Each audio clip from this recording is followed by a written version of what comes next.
In the spring of 1894, the once prominent Ashworth family of Salem vanished not from sight, but from memory itself.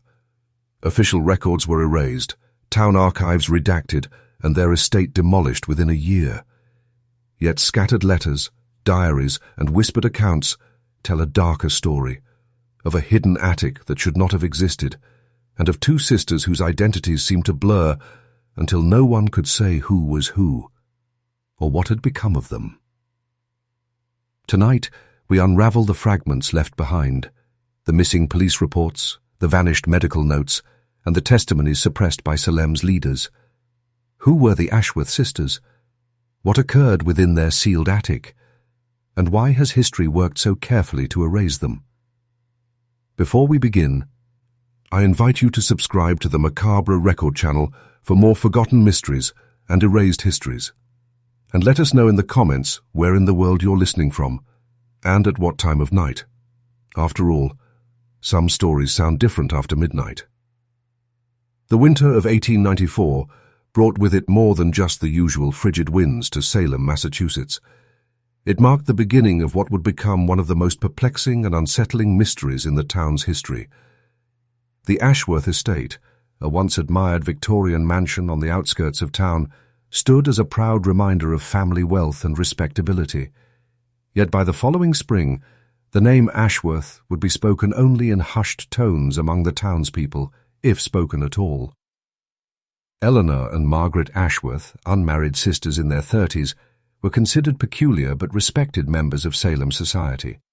Their father, Nathaniel Ashworth, had amassed considerable wealth in the textile industry before his passing in 1886, leaving the sisters to maintain the family's social standing. They were known for their charitable donations to the church and their refined manners, though few could claim to know them intimately. Like many prominent Salem families of the time, their public image was carefully curated, until events began to crack the mask. What makes the Ashworth case particularly unusual is not only the nature of what transpired, but how thoroughly the events were subsequently erased from official memory.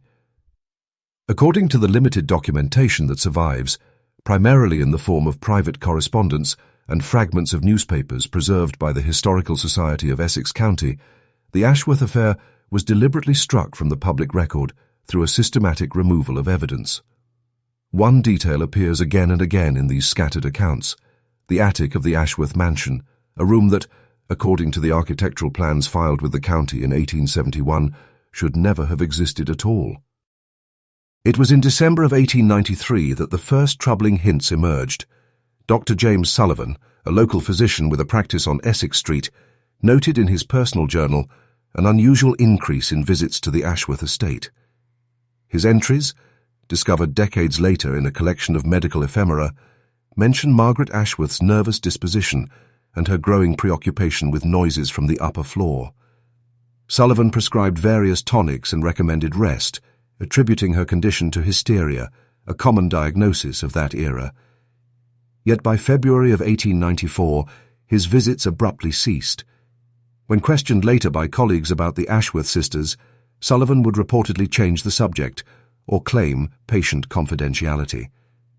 Several sources suggest Dr. Sullivan refused to return to the Ashworth house after his final visit on February 23, 1894. When pressed about his reasons, he would turn evasive, even agitated, insisting that professional discretion bound his silence. Yet in private, according to a letter uncovered in 1919 among his granddaughter's papers, Sullivan confessed to feeling an oppressive weight each time he crossed the Ashworth threshold, a sense that the very walls were listening. The letter, though brief, mentioned Margaret's pale face, her eyes darting upward at the sound of footsteps overhead, and her whispered plea that he should never look into the attic. The Ashworth estate itself was imposing, a 3-story Victorian built in the 1870s, with a tall turret and a wraparound porch. It stood on several acres of wooded land at the northern edge of Salem, with a small servant's house and a carriage barn behind the main structure. To the passer-by, it was a picture of wealth and permanence. But within, A quiet unease had begun to settle over the household. Census records from the time indicate that apart from the two sisters, the household employed a cook, a maid, and a groundskeeper. Their recollections, preserved later through diaries and testimonies, form the backbone of what little we know. Yet their accounts often conflict, and perhaps deliberately so. Martha Winters, the cook who had served the Ashworth family for over 15 years, resigned her post suddenly in March of 1894. She refused to explain her decision, saying only that the Ashworth place keeps its own secrets best. Her departure marked the first crack in the carefully maintained facade of respectability. What we know with certainty is that on the morning of April the 7th, Eleanor Ashworth appeared at the Salem police station in a state described by Officer William Brodie as severe agitation. The official police report, one of the few documents to survive the later purge, states that Miss Ashworth requested immediate assistance at her home regarding her sister Margaret, who she claimed was no longer herself. Brodie and two other officers accompanied Eleanor back to the estate. They found the front door ajar, the interior unnaturally silent. Calling out received no response. In the parlor, Eleanor sat rigid, staring at the wall, seemingly unable or unwilling to guide them further. The subsequent search revealed Margaret in the master bedroom, calmly seated at her vanity, arranging her hair as though preparing for a social engagement. When questioned about her sister's concerns, she merely smiled and replied, "Eleanor has always been prone to flights of fancy. There is nothing amiss here." Finding no evidence of crime or disturbance, the officers had no choice but to leave. But in his private notebook, recovered years later in his grandson's attic, Officer Brodie recorded a chilling detail not found in the official file. As they departed, Eleanor gripped his sleeve and whispered, "She won't let you see the attic. She never does." The officer's departure did little to quiet the unease surrounding the Ashworth estate. Within days, rumors circulated among neighbors that unusual deliveries were being made at odd hours. Wagons carrying lumber and heavy crates were seen approaching the house in the twilight, their drivers instructed to unload quickly and leave without entering the property. A carpenter from nearby Danvers was reportedly hired, though his name is absent from any official payrolls. According to fragments of his family's oral history, he was paid in cash to complete routine maintenance, but afterward refused to discuss the work, muttering only that the upper floor was not as it should be. During this same period, the servants who remained began to contradict one another in curious ways. Frederick Jenkins, the groundskeeper, insisted that the sisters remained in excellent health and that nothing was out of the ordinary. Yet his wife later confided in her diary that Jenkins had been instructed to deny all visitors access to the property. Gertrude Hathaway, the maid, recalled in later years that Margaret's instructions had grown increasingly strict. She was forbidden to enter Eleanor's room, forbidden even to knock on the door, and ordered instead to leave meals on a tray outside each evening. Hathaway described the sounds she sometimes heard from behind that closed door: low weeping, or worse, a voice repeating the same phrases again and again. "It was as though someone were practicing," she wrote, "a lesson rehearsed in secret."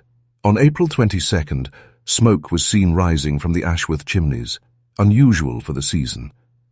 Catherine Lloyd, a neighbor whose home stood across the fields, reported a smell that was unlike wood or coal, a bitter odor that clung to her laundry. In a letter to her sister, she confessed, "It was something altogether different, something I dare not name." By the end of the month, both Margaret and Eleanor were once again seen in town, attending church and even hosting a modest gathering for the Ladies' Aid Society. To the casual observer, nothing seemed amiss. If anything, they appeared closer than ever, speaking alike, moving alike, as if their differences had blurred. One attendee later remarked, "They seemed more like twins than sisters." It was during this time that Reverend Thomas Blackwood began to grow uneasy. In his journal, he described a private meeting with Eleanor in early May. Though the exact details of her confession were never written, he noted her grave distress and hinted that she spoke of the house itself exerting an influence. He urged her to seek aid beyond prayer and confessed to his own fear that the very walls hold power. His concern, however, was brushed aside when Margaret assured the community that her sister was merely fatigued, nothing more. The Reverend's unease did not abate. On May the 3rd, he returned to his journal with a brief, cryptic entry. "She is not alone in that house." The following Sunday, during services at the First Parish Church, he noted the sisters sitting side by side in the pews, their faces calm, their postures identical. He wrote of how Margaret clasped Eleanor's hand throughout the sermon, yet when the congregation rose to sing, Eleanor's lips did not move. It was as though one voice had been stilled and another had taken its place, he observed. 3 days later, Reverend Blackwood persuaded Dr. Sullivan's successor, a younger physician named Edward Pierce, to accompany him on what he called a wellness visit. They were received politely at the Ashworth estate, but when they requested to see Eleanor, Margaret greeted them at the foyer with a serene smile and declined entry beyond the parlor. She assured them her sister was resting comfortably, adding that the Reverend has misunderstood her words. As they departed, Pierce remarked on hearing a faint sound from the upper floor, like distant sobbing. Margaret dismissed it with a smile. "The wind plays strange tricks in old houses, Reverend." That night a storm swept through Salem, bringing torrential rain and thunder. Several neighbors later testified to hearing terrible cries rising from the direct iron of the Ashworth estate. Albert Preston, whose farm bordered the property, claimed he saw a figure in white moving past the highest window during a lightning flash. According to the house's plans, that window belonged to an unfinished storage space, not a room intended for habitation. Preston, deeply disturbed, attempted to call at the estate the next morning but was turned away by Jenkins, who said the sisters were not receiving visitors due to illness. Preston's report to the police prompted another visit from Officer Brodie, this time with the town's newly appointed health inspector. The inspection, carried out on May the 9th, revealed nothing unusual on the second floor. Margaret greeted them warmly, answering questions with composure. But when the inspector asked to see the attic, Eleanor, sitting silent until that moment, suddenly interjected. Her voice, described in the inspector's later notes, was strained yet forceful. She insisted the attic was used only for storage and could not be accessed because the ladder had been damaged. At the mention of the attic, both sisters appeared visibly tense. Margaret's hand tightened on Eleanor's arm, hard enough that the inspector noticed Eleanor wince. Before leaving, Brodie made a private observation that never appeared in his official report. In his notebook, he described seeing marks on the inside of the parlor door, long, uneven scratches gouged deep into the wood, as though someone had clawed desperately to get out. He noted in the margin only one phrase, "From the inside." By mid-May, Salem was alive with whispers about the Ashworth estate. Though the sisters continued to appear at church and make their customary social calls, their presence no longer reassured the townspeople. Rumours spread of late-night deliveries to the property, packages carried discreetly to the back door by unknown men. A boy working at Harold Merritt's apothecary claimed to have seen invoices written in Margaret Ashworth's elegant hand, ordering unusual quantities of laudanum, chloral hydrate, and other sedatives. More curious still, one entry in Merritt's ledger, preserved later by his family, listed plaster of Paris in a quantity far exceeding any ordinary household need. When asked, Margaret reportedly explained they were preparing supplies for a distant cousin injured in a railway accident. No record of such a cousin, nor any such accident, was ever found. The servants' accounts during this period grow more unsettling. Hathaway, the maid, would later tell her daughter that she was expressly forbidden from disturbing Eleanor's room. "I was never to knock, never to speak through the door," she recalled. All meals were to be left on the tray outside. At first she obeyed with quiet resignation, but as the weeks went on, her curiosity overcame her fear. One evening she lingered after placing the tray and swore she heard Eleanor's voice from within. The words were indistinct at first, but as she pressed closer, she caught a phrase repeated with deliberate rhythm. "My name is Margaret Ashworth. My name is Margaret Ashworth." Meanwhile, Reverend de Blackwood found himself unable to dismiss his concerns. In a sermon delivered on May 20th, he spoke obliquely of a house that consumes its inhabitants and warned his flock of false reflections that steal the soul. Though he did not name the sisters, several in the congregation understood his meaning. Margaret's expression during the sermon was said to have remained serenely fixed, while Eleanor's gaze dropped to the floor, unmoving. The growing unease reached a fever pitch on the night of May 22nd. Another storm swept through Salem, rattling shutters and flooding the streets. Neighbors once again reported cries from the direction of the Ashworth property, cries that rose and fell with the wind, but carried a distinctly human anguish. Catherine Lloyd claimed she saw a lantern moving slowly along the third-floor windows, pausing at the space where the unfinished attic should have been. "The light went out suddenly," she later told her sister, "as though someone had been watching and did not wish to be seen." The next morning, when Reverend Blackwood attempted to visit, he was met at the gate by Jenkins. The groundskeeper refused him entry with a firmness that bordered on hostility. Blackwood noted in his journal, "They are building a prison of silence, and I fear the door may soon close forever." The whispers surrounding the Ashworths did not fade with the storm. If anything, they grew sharper. Within days, more neighbors came forward with stories they had kept to themselves out of fear of ridicule.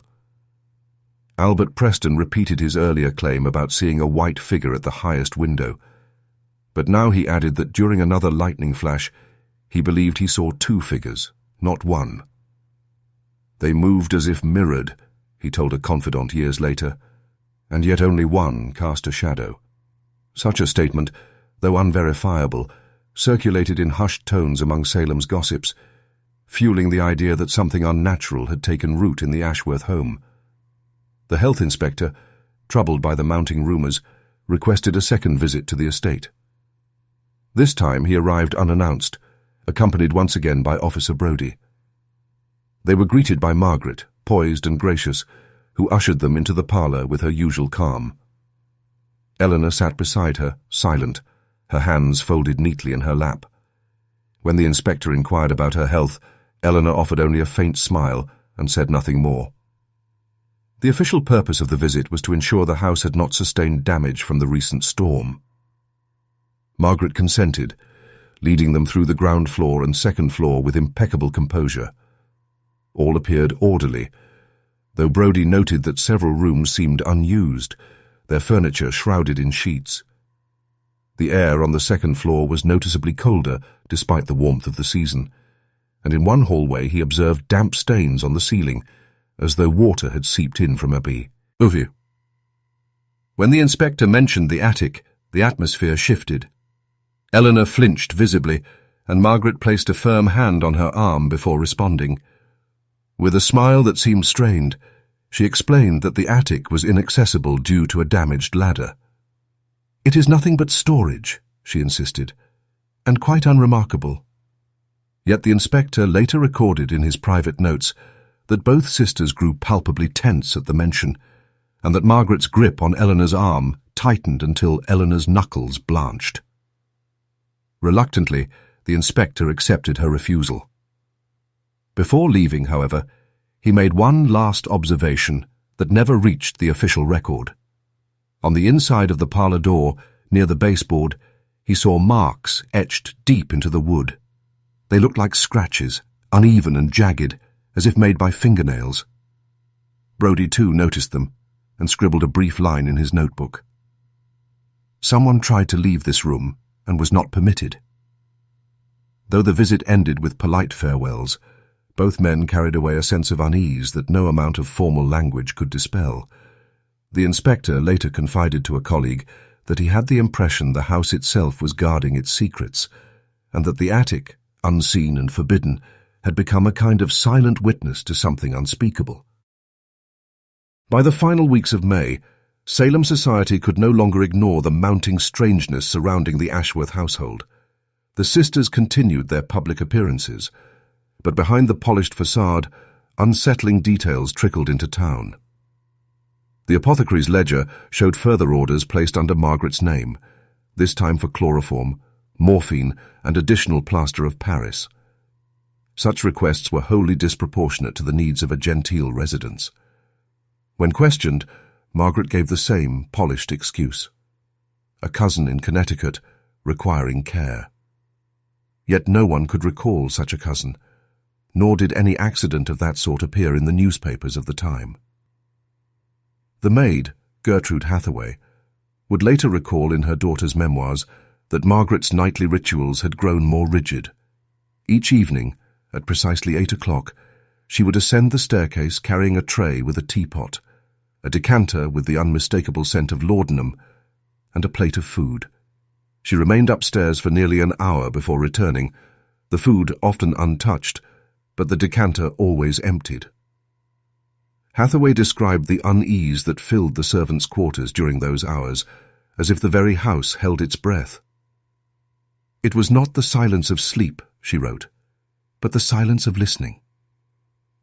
Curiously, Margaret insisted that all of Eleanor's meals be left outside her bedroom door on a separate tray, forbidding Hathaway from entering or even knocking.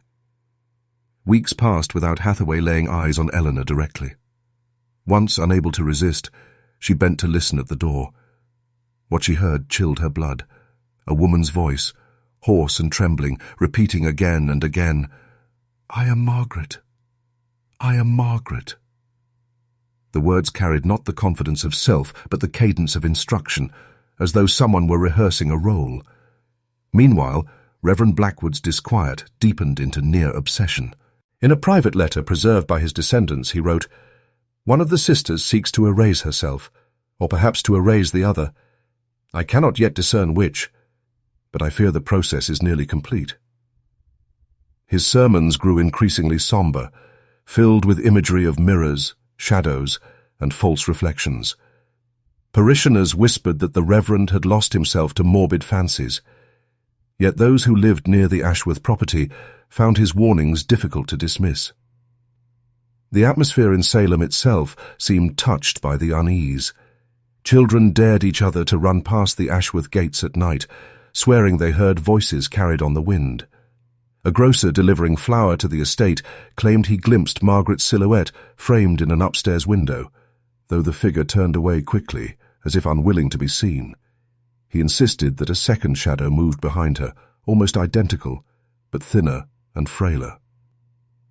Though much of this testimony came to light only decades later, preserved in scattered letters and memoirs, it paints a picture of a household where identity itself had begun to fracture, and where the attic, though unseen, grew ever more central to the story whispered through Salem's streets. On the evening of June the 2nd, a fire broke out in the small servants' quarters behind the main Ashworth house. Though the blaze was swiftly contained by Salem's volunteer brigade, it provided outsiders with a rare glimpse of the estate under duress. Among those responding was Thomas Collins, a young firefighter whose later testimony would add another fragment to the puzzle. As the brigade packed up their hoses and equipment, Collins glanced back at the main house. Through the highest window, belonging, according to the architectural plans, to an unfinished attic, he saw a pale face pressed against the glass. The image was fleeting, illuminated only by the afterglow of smouldering embers and a flash of lantern light. Yet Collins was certain of what he had seen: a woman's gaunt features, wide eyes staring outward in mute desperation. Startled, he pointed this out to Margaret Ashworth, who had been standing in the garden observing the efforts. Witnesses later remembered how her composure slipped, if only for a moment. She stared up at the window for a long breath before replying in a tone sharp with finality, "That is impossible. No one is up there." Her denial, however, convinced no one who had seen her expression. Collins would later confide to a fellow firefighter that she did not look surprised, nor even confused. She looked afraid, and then, very quickly, angry. In the days that followed, the servants reported increased activity on the third floor. Hathaway told her daughter that she often heard furniture being dragged across the floor, as well as hammering and the sound of boards being nailed in place. When she timidly asked Margaret about the noise, she was told that repairs were being made to fix a roof leak from the winter storms. Yet Hathaway claimed that the sounds came not during daylight hours when repairs might reasonably be made, but late at night, long after the household should have been at rest. Rumours spread quickly through Salem. Some whispered that Eleanor had already succumbed to the same nervous affliction that had claimed her mother, who, decades earlier, had been confined to an asylum in Boston. Others suggested Margaret was keeping her sister hidden away, either out of shame or some darker purpose. Children dared one another to creep near the house after dark, swearing they could see faint flickering lights through the uppermost windows. One boy told his parents he saw two shadows moving in the window frame, almost identical in shape, though one moved with halting, uncertain gestures, as if imitating the other. Even Reverend Blackwood, now regarded by many as overly fixated on the sisters, began to warn privately that the house itself is being altered, reshaped for a purpose not meant for human eyes. His words, dismissed by some as exaggeration, would prove prophetic in ways even he could not yet grasp.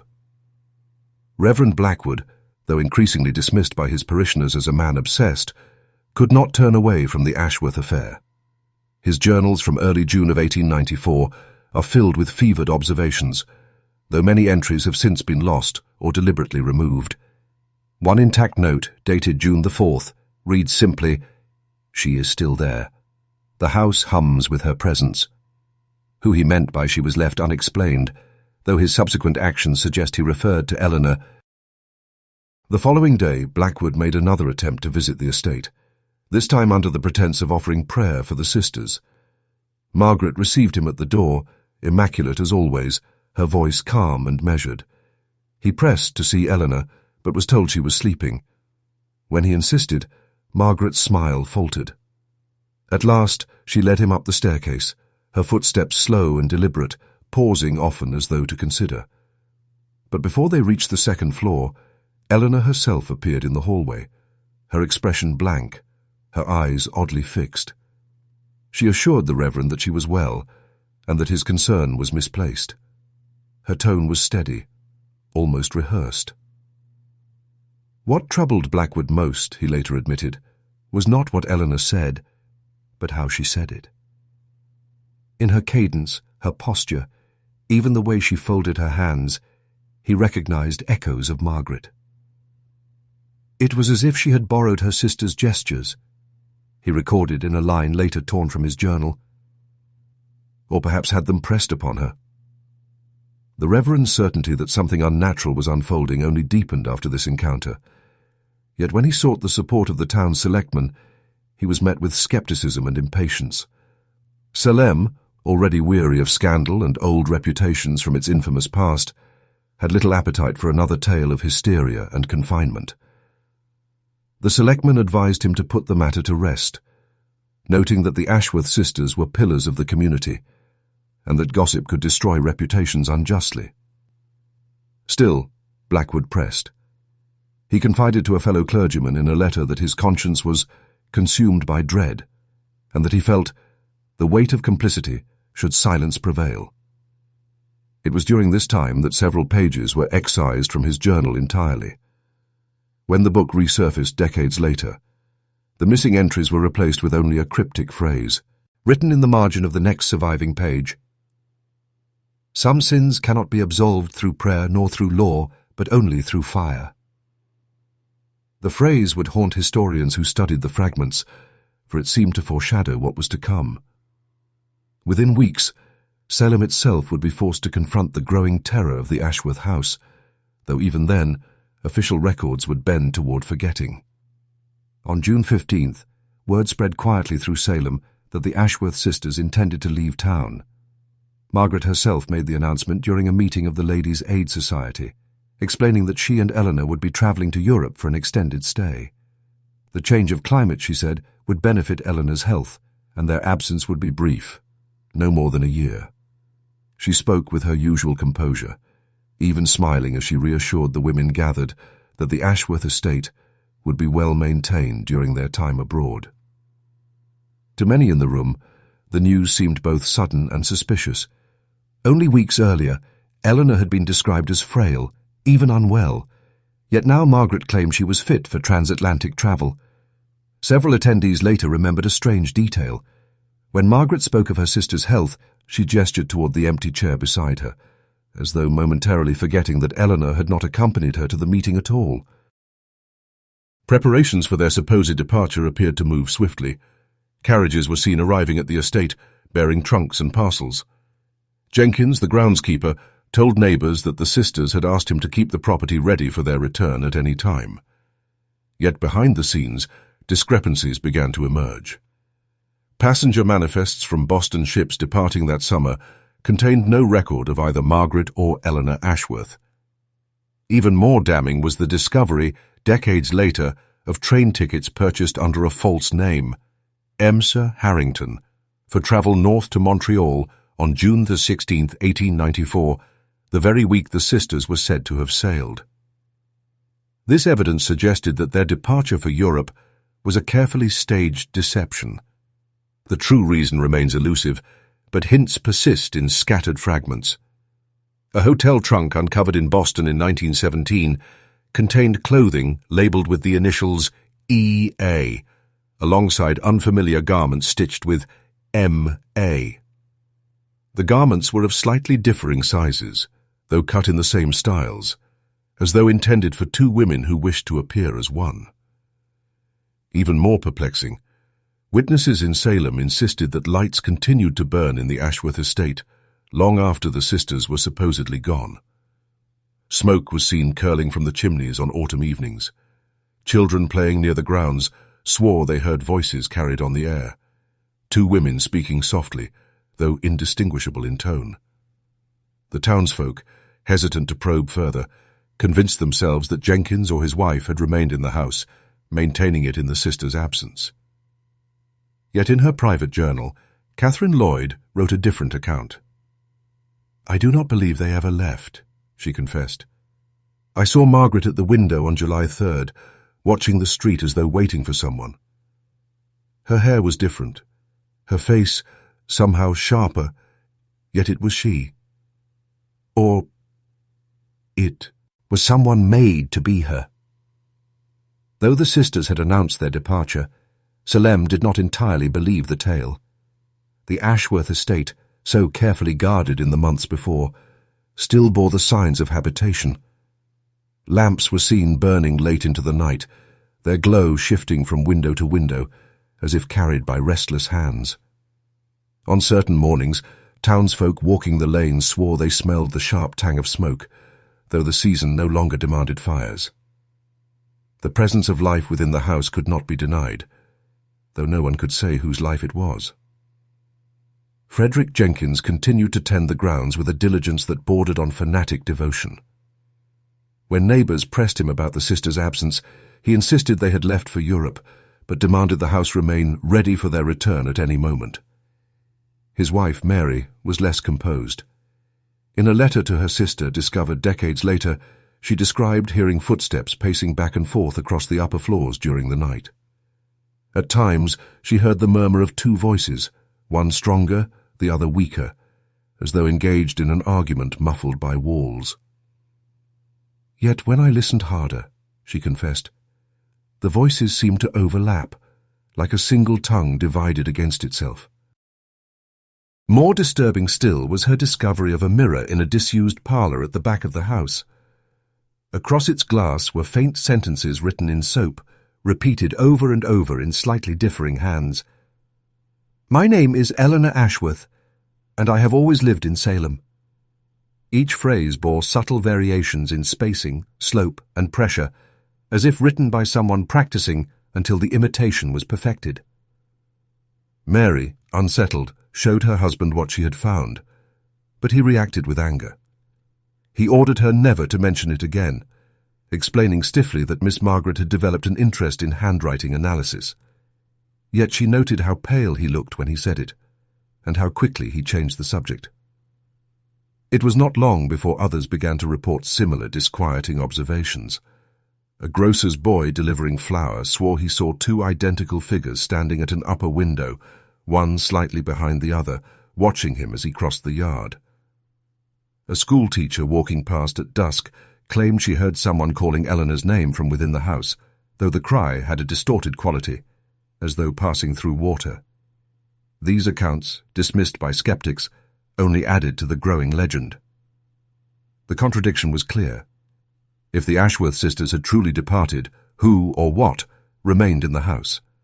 And why did every whisper seem to circle back to the attic, that forbidden space where, according to the plans, no room should have existed at all? In October of that year, a travelling salesman passing through Salem would add yet another piece to the mystery. Having lost his way after nightfall, he approached the Ashworth estate to ask for directions. As he neared the house, he noticed movement in an upper window. A woman's face appeared briefly, her mouth open in what seemed to be a silent scream. The image so startled him that he quickened his pace to the front door, where he was greeted almost immediately by a composed woman who introduced herself as Margaret Ashworth. The salesman, recalling the stories he had heard in town about the sisters' departure, asked politely if they had returned early from Europe. Margaret smiled strangely and replied, "I am always here. It is Eleanor who comes and goes." She invited him in for tea, insisting there was no one else in the house. Yet as he stood in the doorway, the salesman thought he glimpsed a second figure in the hallway mirror, an identical shape, standing just behind Margaret, though the reflection did not match the room before him. Uneasy, he declined the invitation and left in haste. When he glanced back from the road, he claimed he saw not one, but two women framed in the entrance hall, watching him depart in silence. This account might have been dismissed as the fanciful tale of a man seeking attention, were it not for a similar testimony recorded only weeks later by Dr. Edward Pierce, who had taken over much of Dr. Sullivan's former practice. Pierce was summoned to the estate in November, told by Mrs. Jenkins that Miss Eleanor had suffered a fall. He was met at the parlor by Margaret, who appeared entirely uninjured. When he asked after the patient, Margaret led him to a bedroom on the second floor. There he glimpsed a woman lying in bed, turned to the wall, silent and still. Margaret explained that her sister was resting and must not be disturbed, but she described Eleanor's symptoms with uncanny precision. Bruising along the ribs, difficulty breathing, pain when rising.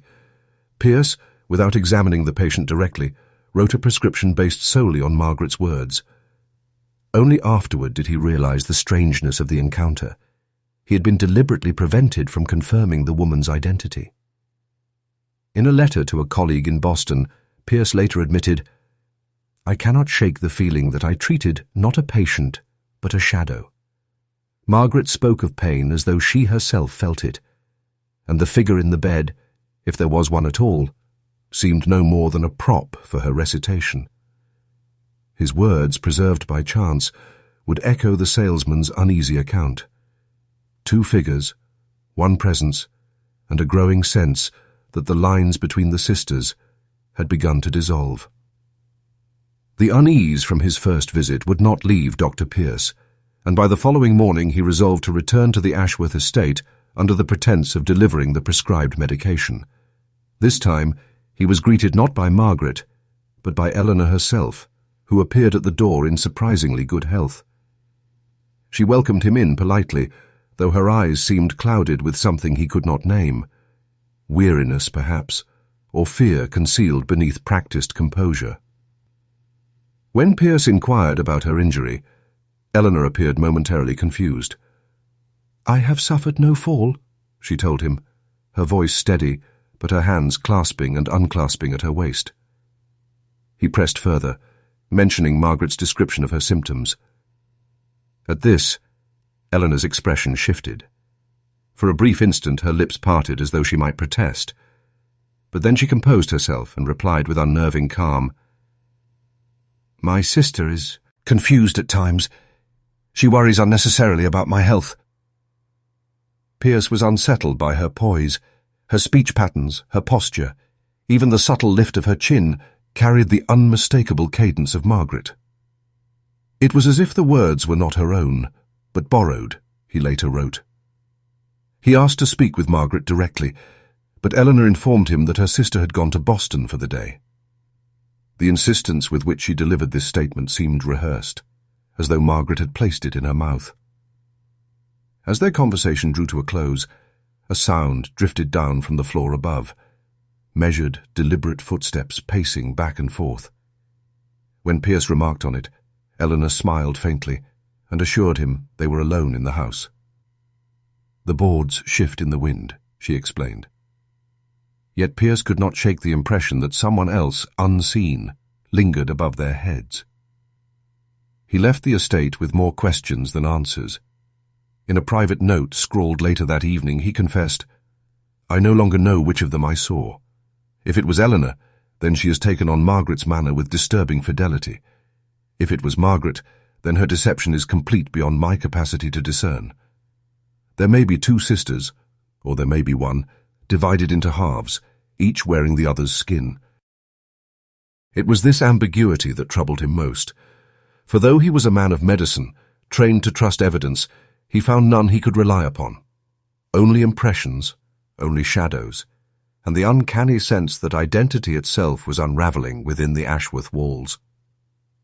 The winter of 1894 descended upon Salem with unusual severity, isolating many homes beneath snowdrifts and howling winds. The Ashworth estate, already shrouded in whispers, became all but cut off from the town. Yet even in the depths of the storm, signs of life persisted within its walls. Smoke rose steadily from the chimneys, and faint lights flickered in the windows at hours when most households slept. Eliza Carter, whose property bordered the northern edge of the estate, later wrote to her daughter about an encounter she could never forget. One morning after a night of heavy snow, she looked out across the fields and saw a solitary figure standing in the Ashworth garden among the bare rose bushes. The figure was a woman in a thin white nightdress, utterly motionless despite the biting cold. Her hair was unkempt, her skin pale as the snow itself, Carter wrote, and when I called to her, she turned her face toward me with an expression of pleading so desperate it froze me in place. Before Carter could react further, another woman appeared from the house, wrapped a heavy blanket around the figure, and led her firmly back inside. Deeply unsettled, Carter attempted to call at the house later that day, but the gates were locked, and her shouts went unanswered. She told only a few close friends of what she had seen, but her account spread quickly, adding to the growing sense of unease. Meanwhile, Margaret Ashworth began to reappear in town, attending charity functions and even presiding over committee meetings with a composure that many found oddly altered. Her hair, once arranged in soft curls, was now worn in a severe style, and her speech carried a firmness that bordered on imperious. Several acquaintances remarked that she seemed more confident, more self-assured, but also strangely unlike herself. Most disturbing was her behavior when asked after Eleanor's health. At a gathering in March of 1895, Reverend Blackwood himself inquired. Margaret smiled thinly and replied, "Eleanor and I understand each other perfectly now. We are more alike than ever before." Blackwood's journal records his reaction with unusual candor. "The woman before me is not the same Margaret I once knew. Whether she has changed of her own accord or wears another's likeness I cannot say, but I fear I have allowed something irreversible to take place." His entries from this period grow increasingly bleak, filled with references to mirrors, shadows, and voices that speak in unison. He wrote of his guilt, confessing that his inaction months earlier had left him powerless to intervene now. What troubled him most was the growing conviction that Eleanor had not vanished, but had been consumed, whether by illness, by her sister's will, or by something far stranger. The Reverend dared not write plainly. "I have seen duplicity of the soul," he recorded, "and I fear that one body may yet hold two fates." By the late summer of 1895, the rumours surrounding the Ashworth estate had begun to take on a life of their own. Children dared each other to creep up to the gates at dusk, and merchants spoke of strange occurrences when delivering to the house. One of the most unsettling accounts came from a delivery boy who had been tasked with carrying a basket of groceries to the kitchen entrance. As he approached, he caught sight of something through the small window of the pantry door. A woman's face, thin and hollow, her hair cut unevenly short, her eyes wide and unnatural in their intensity. She pressed her face against the glass for only a second before retreating into the shadows. The boy, shaken, asked Mrs. Jenkins who the woman was. To his alarm, she burst into tears and begged him never to mention what he had seen. "You don't understand," she whispered. "You must forget it." But the boy did not forget, and years later he recounted the incident in detail, swearing that the image haunted his dreams. When Officer Brodie was informed, he conducted a cursory inquiry, but nothing suspicious was found. Margaret Ashworth herself welcomed him graciously into the house, even inviting him to inspect the kitchen and the pantry. He found only shelves of preserved foods neatly arranged. In his official report, he noted her accommodation and openness. Yet in his private notes, Brodie confessed to unease. Margaret had moved through the rooms with such careful composure, as though guiding him away from something he could not see. "The pantry was too clean," he wrote, "not the mark of a house lived in, but of a stage set for inspection." These contradictions only deepened the sense of uncertainty. Was Eleanor confined somewhere within those walls, hidden from sight? Or had Margaret already succeeded in blurring the line between them so thoroughly that no one could say for certain who remained Ned? In town, the stories became more elaborate. Some insisted that Eleanor had succumbed to madness and was kept locked away for her own safety. Others whispered that Margaret had grown obsessed with her sister to the point of mimicry, rehearsing her speech and gestures until she could pass as her.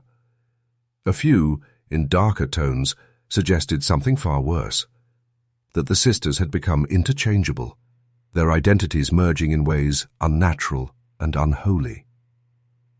Reverend Blackwood, still writing in his journals though his influence had waned, captured the prevailing dread in a single line.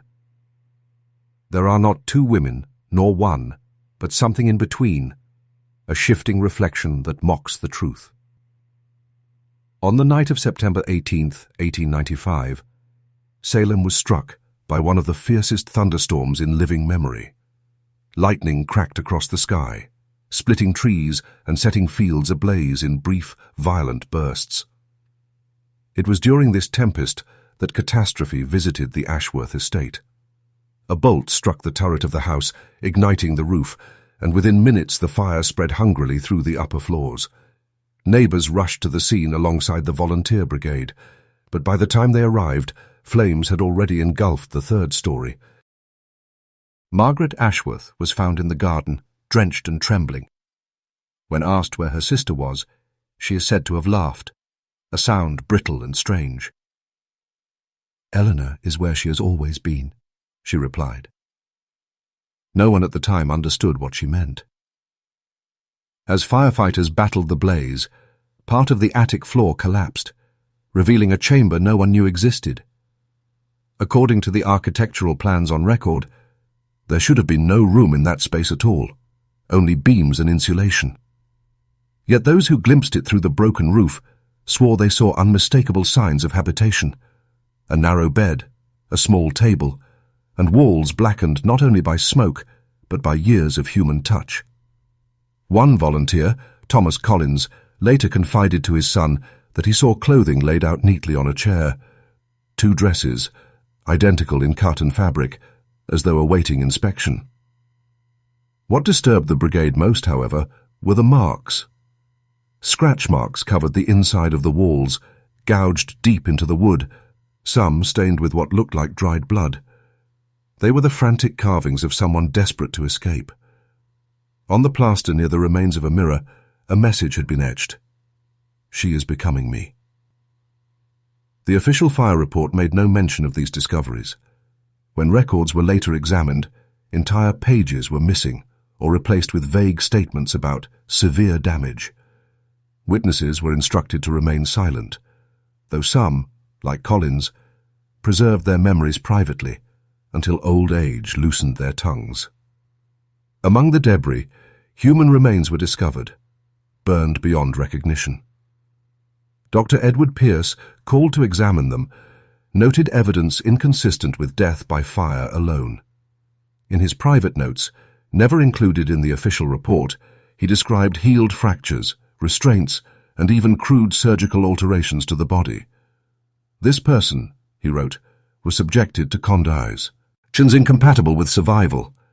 I cannot conclude with certainty whether they were Eleanor, Margaret, or someone else entirely.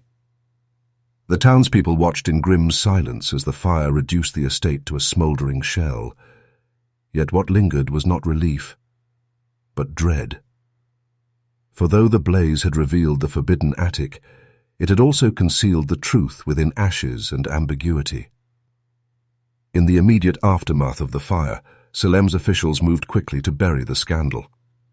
Within days, the charred remains of the Ashworth estate were fenced off, and by winter, the ruins had been demolished entirely. The land was cleared, and talk of the sisters was discouraged with quiet severity.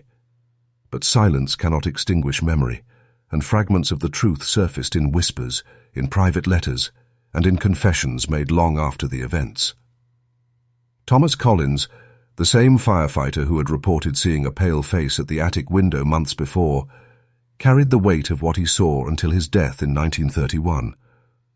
On his deathbed, he told his son that the hidden attic room contained more than scorched furniture. He described a mirror positioned at the foot of a bed, angled so that anyone lying there would see their reflection endlessly. The glass had cracked in the fire, but shards still clung to the frame. On the wall behind it, scratched into plaster, was the phrase, "I am Margaret Ashworth."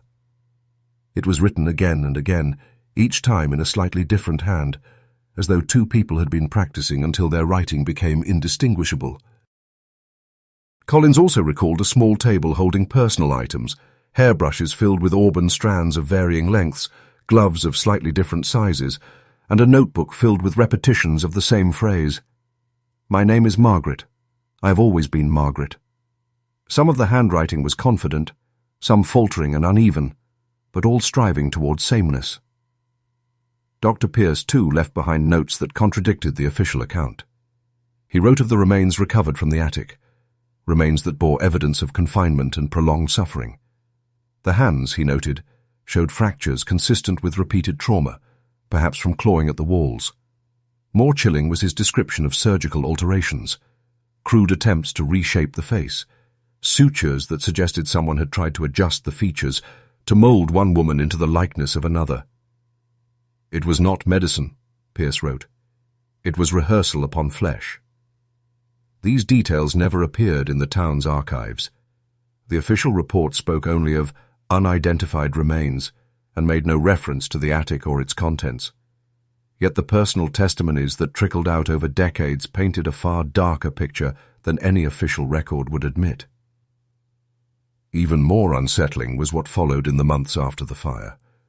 Within days, Margaret Ashworth sold the ruins of the estate to the town for a token sum.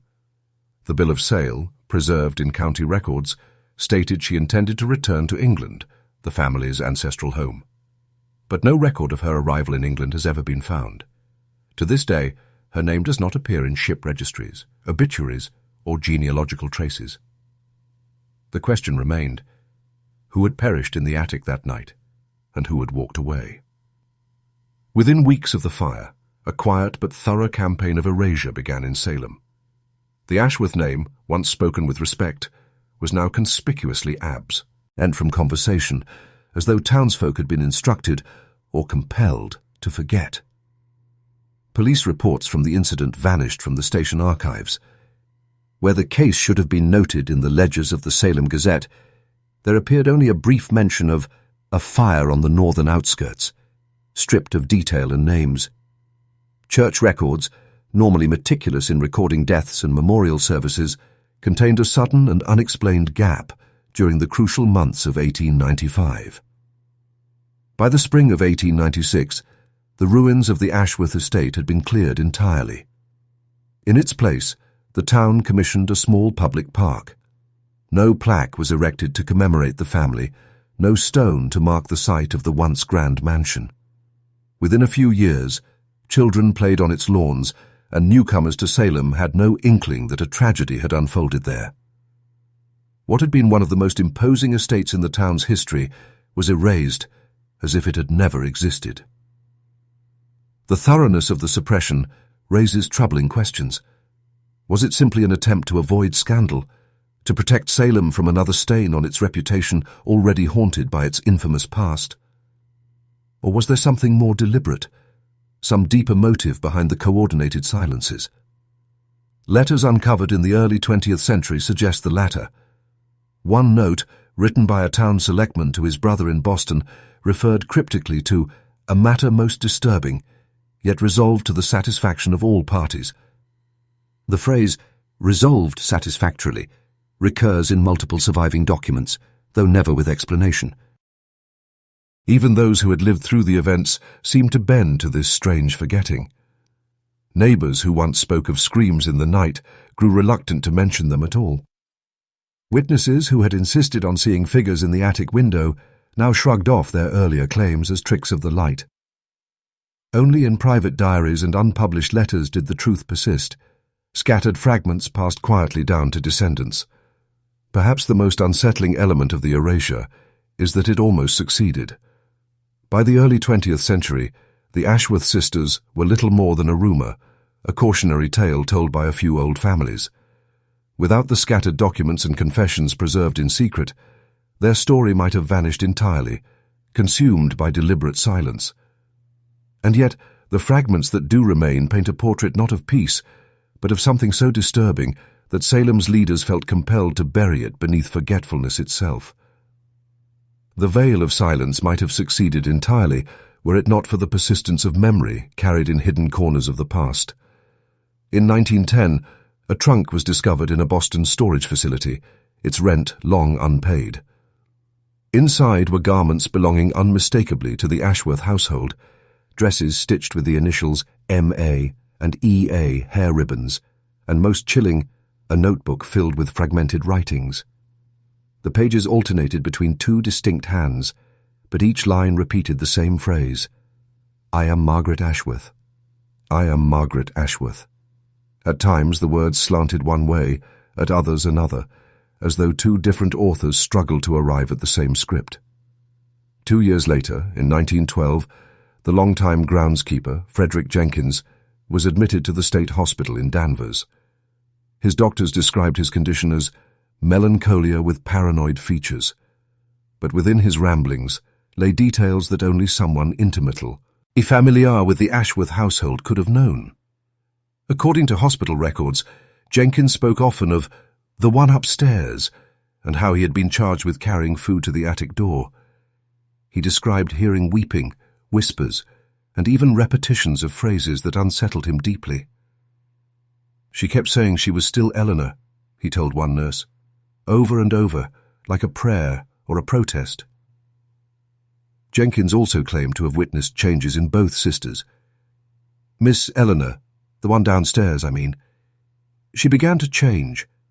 She moved different, spoke different, more like Miss Margaret every day. And Miss Margaret seemed pleased. She would correct her, say, "No, Eleanor, that is not how you've always done it," like she was teaching her to be herself. These statements, recorded by a diligent attendant, were later dismissed as the delusions of a broken mind, but the alignment with other accounts gives them weight. Among Jenkins's personal effects at his death in 1914 was a small iron key, labelled simply A. Its purpose has never been proven, but family law insists it belonged to the attic door of the Ashworth house. The door, of course, had been consumed in the fire nearly 2 decades earlier. What unsettles historians most is Jenkins's occasional lapse into vagueness about the number of sisters. "There were never just 2, he told one physician. "There were always more, though you could only see 2 at once." Whether this was the product of madness or the echo of something stranger, no one can say. The fragments Jenkins left behind, coupled with the trunk in Boston and other stray documents, suggested that the Ashworth story had not ended with the fire. Instead, it had only grown more obscure, feeding upon silence, waiting to be rediscovered in pieces scattered across decades. In 1920, long after Salem had chosen to forget the Ashworth sisters, renovations at the First Parish Parsonage revealed a cache of hidden papers sealed within a wall. They were identified as the missing pages from Reverend Thomas Blackwood's journals, entries he had torn out himself, concealed separately, perhaps out of fear or shame. These pages, yellowed and brittle, describe with agonizing detail what he had long refused to speak of. On June the 5th, 1894, Blackwood had been invited into the house under the guise of providing comfort to Eleanor. He recorded that Margaret received him with unusual warmth, though her eyes carried an intensity that unsettled me, as though she were watching my thoughts. She led him up the staircase, and after some hesitation, unlocked the door to the attic. "She told me," Blackwood wrote, "my sister has not been herself. She needed to be contained until she remembers who she truly is." Inside, the Reverend found a space transformed into a crude living quarter. The windows had been boarded over from within, allowing only slivers of light to fall upon the room. In one corner sat Eleanor, her hair cut raggedly short, her nightdress soiled from long wear. What chilled him most was her expression, blank, distant, and yet flickering with sudden moments of awareness. When she saw him, she whispered words that froze him. "She is trying to become me. She practices in the mirror." Margaret, standing behind him, explained calmly that Eleanor was suffering delusions, that confinement was necessary for her safety. But as Blackwood pressed, Eleanor reached for his sleeve, her fingers trembling, and said in a voice so low he barely heard it, "I am still Eleanor." What followed haunted the Reverend to the end of his days. Margaret's composure slipped into coldness. "By the time you return with help," she told him, "you will find Eleanor in the parlor, sipping tea, perfectly composed and bewildered by your accusations. Who do you think they will believe? Two respectable ladies of Salem, or a minister accused of being obsessed with women's fragile minds?" Overcome by doubt and fear for his own reputation, Blackwood left the house without taking immediate action. The next day, when he returned with authorities, he found Eleanor seated in the parlor exactly as Margaret had foretold, her hair brushed, her manner calm, no sign of imprisonment.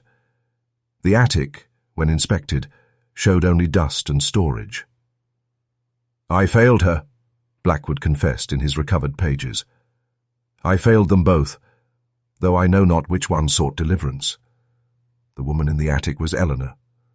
The woman in the parlor was Eleanor.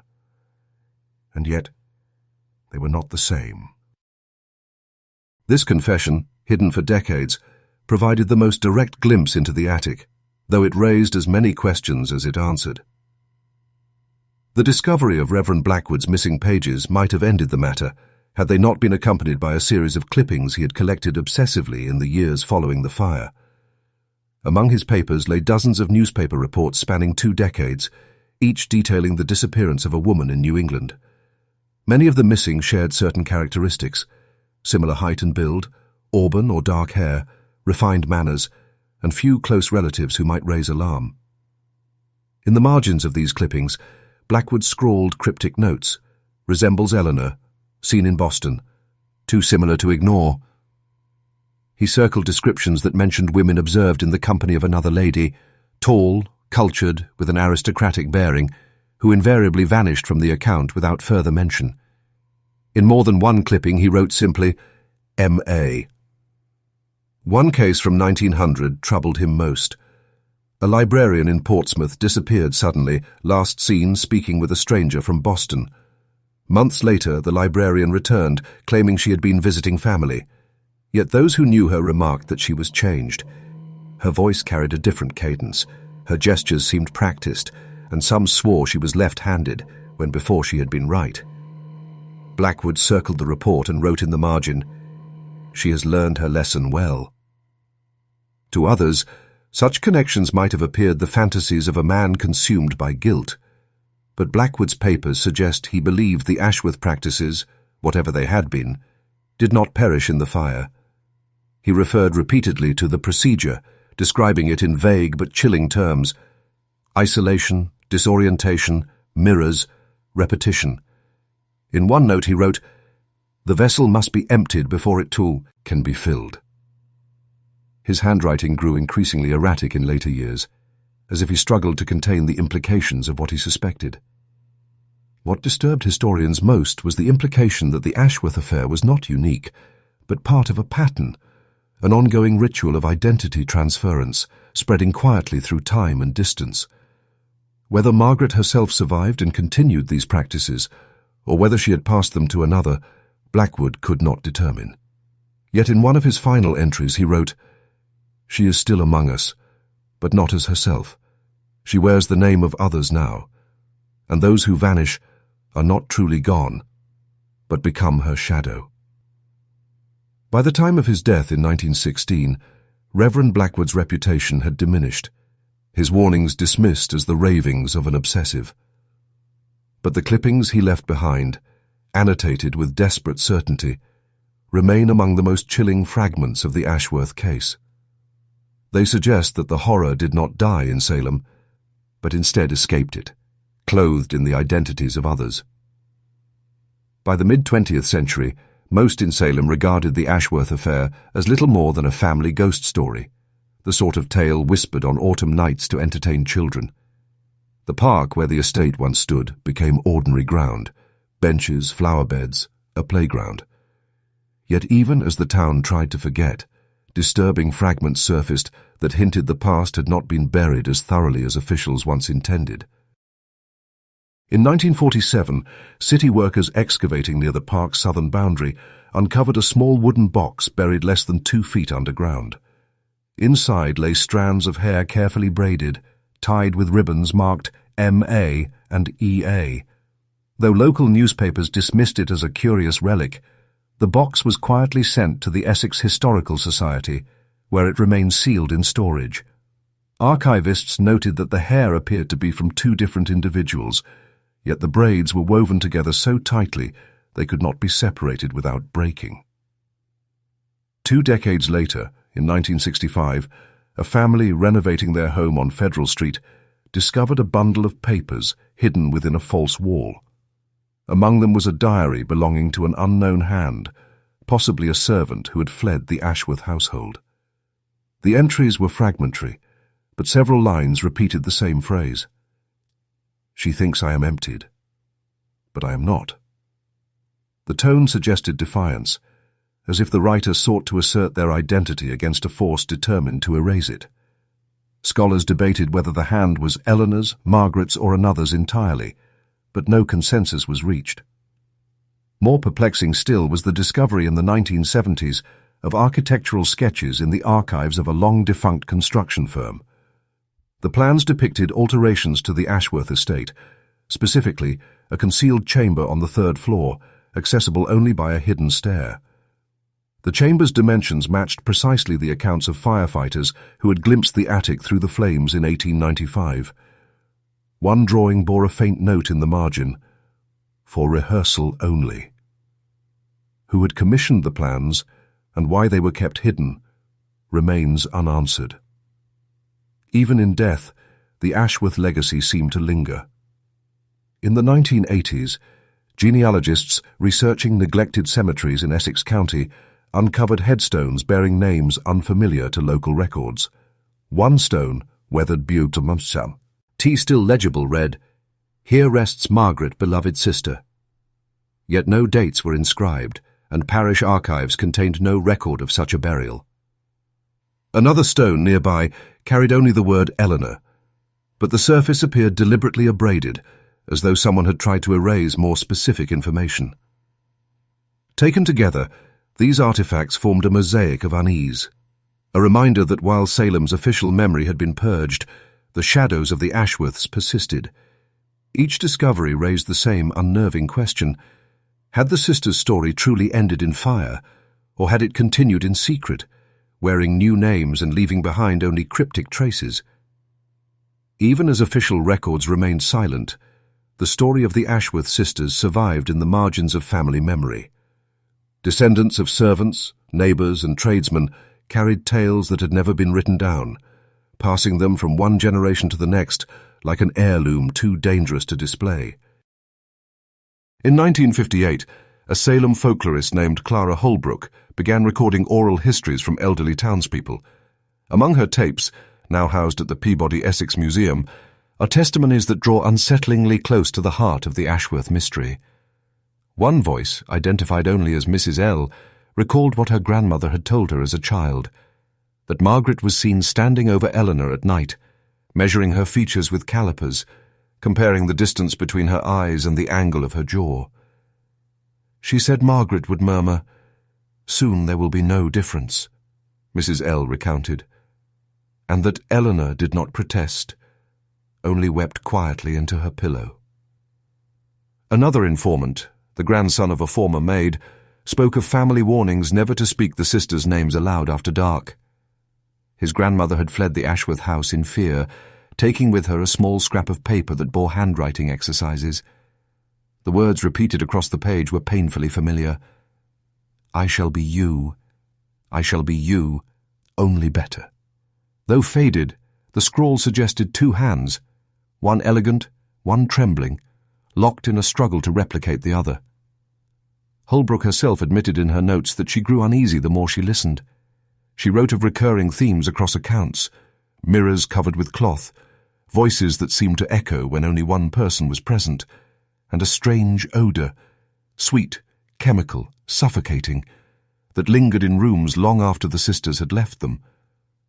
One neighbour described hearing singing drifting from the house on a winter evening, two voices in perfect unison, until one faltered and the harmony collapsed into sobbing. What made these oral accounts so powerful was not their sensational detail, but their consistency. Families who had no contact with one another spoke of the same elements: repetition, imitation, rehearsal, and erasure. Whether these details were fact, embellishment, or the product of communal imagination, they carried the weight of something deeply believed. In the end, Holbrook concluded her notes with a line that scholars often cite as the most succinct summary of the Ashworth legacy. "It is not the fire that Salem remembers, nor even the attic. It is the fear that a face, once familiar, may not belong to the person you thought you knew." Today, little remains of the Ashworth estate. The land is a public park, trimmed and tended, its benches offering rest to families and visitors who seldom suspect the ground beneath their feet once bore witness to such horror. Yet despite the transformation, the shadow of the Ashworth sisters refuses to fade. In the 1990s, paranormal researchers began collecting reports from locals who claimed the park was anything but ordinary. Groundskeepers spoke of patches of earth where grass would not grow, no matter how carefully reseeded. Joggers reported hearing footsteps falling in rhythm beside them when no one was there. On stormy nights, several witnesses claimed to see a figure in white drifting along the tree line, her face indistinct, but her presence undeniable. One particularly striking account came from a night watchman who patrolled the park in 2002. He described hearing faint sobbing near the old rose bushes at the northern edge, only to find the air colder than the rest of the grounds, as if he had stepped into a different season. It felt, he later told a reporter, as though someone was begging not to be forgotten. Electronic voice phenomena have been recorded on the site, the most chilling of which captured a woman's whisper repeating, "I am still Eleanor." Another recording, distorted and faint, seemed to echo with two overlapping voices speaking the same phrase. "My name is Margaret." Skeptics dismiss these as tricks of suggestion, yet those who have stood in the park on storm-tossed nights find it difficult to ignore the sensation that unseen eyes are watching. Historians, too, continue to wrestle with the Ashworth legacy. The fragments, letters, journals, confessions, artifacts, never coalesce into a single complete story. Each piece adds weight, but the whole remains elusive, as though history itself resists closure. Was Eleanor erased, forced into her sister's identity until no trace of her remained? Or did she fight, leaving behind whispers and scratches in vain? Did Margaret achieve her desire, or was she swallowed by it, becoming no one at all? Perhaps the attic's fire consumed the truth, along with the timbers. Or perhaps the truth still walks, wearing borrowed faces, hidden behind names inscribed on gravestones that no longer match the bodies beneath them. And so the question remains, was the Ashworth affair the story of two sisters, or of one identity divided, consumed, and rehearsed until it lived on in ways we cannot see? Salem's records are silent. Its soil is not. If you've stayed with me through this tale, you know that some stories do not end. They only change shape. And as with the Ashworth sisters, silence does not erase them. Subscribe to the Macabre Record channel for more forgotten histories, and tell us in the comments where you're listening from tonight. Perhaps your voice will carry further than theirs ever did.